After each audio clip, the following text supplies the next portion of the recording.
On the WA Liberal side, we have a united team. There is one simple truth: that money is the lifeblood of the nation. Fiscal infrastructures are the arteries and veins. However, Labor ignorance and intransigence has left a tourniquet on WA. The state is growing, economically, demographically, with huge attendant infrastructure requirements. 1,500 people per week move to WA, yet GST monies paid back to WA state coffers continues to fall. From a high of 98 cents 11 years ago to just 37 cents now, and heading to 11 cents in the dollar. This is lunacy. The whole idea underpinning GST was that the states would have a revenue growth tax. Yet what one has in WA is a state becoming more and more reliant on the highly volatile iron ore price and less so on GST receipts. Exactly the opposite of the intended purpose of the GST.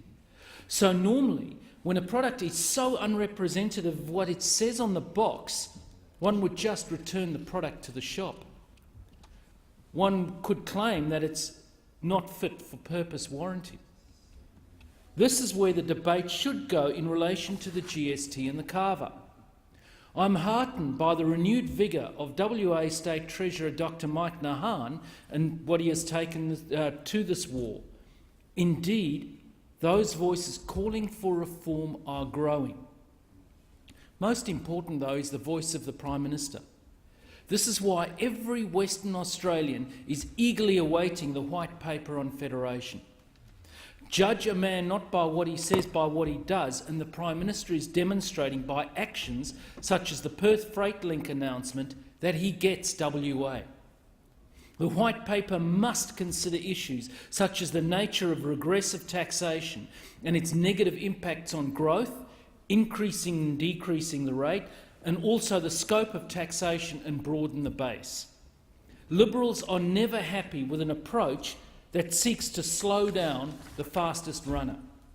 Today, it is apt that WA gets the attention of the nation once more, 100 years since troops sailed from Albany to fight for a nation newly born. WA did then and continues today to do much of the heavy lifting. A wealthy state with a gross state product per capita 50% above the gross domestic product per capita. An industrious state with 73% of all Australian exports to China coming from WA. Cost-benefit and risk-benefit analyses should be the foundation of public policy decisions regarding questions of capital allocation. Foremost in the minds of the Mandarin should be where one can get the highest return on human, physical, financial and social capital.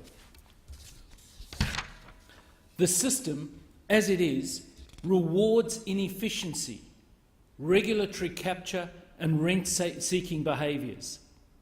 Bad decisions are rewarded under the current system. This is in no one's long-term interest. Latest figures from the IPA relating to the dependency ratio for Tasmania, or in other words, those employed by the government, soars over 50%. The principle of fiscal equalisation should not mean all should be equally poor or equally bad. We should strive for that higher ledge. I back the call from the National Commission of Audit that states receive an equal per capita share of GST revenue, but with additional payments to ensure that no state or territory is worse off. Under the current budget projections, in 2015-2016, WA will receive 36 cents, with Tasmania receiving $1.71 and the NT receiving $5.70. More competition, not less. That is the clear message from the Commonwealth Grants Commission report on GST revenue sharing relativities 2014 update. WA has shown that it's possible to go from mendicant to mighty. It just takes a leader, a David Brand or a Charles Court.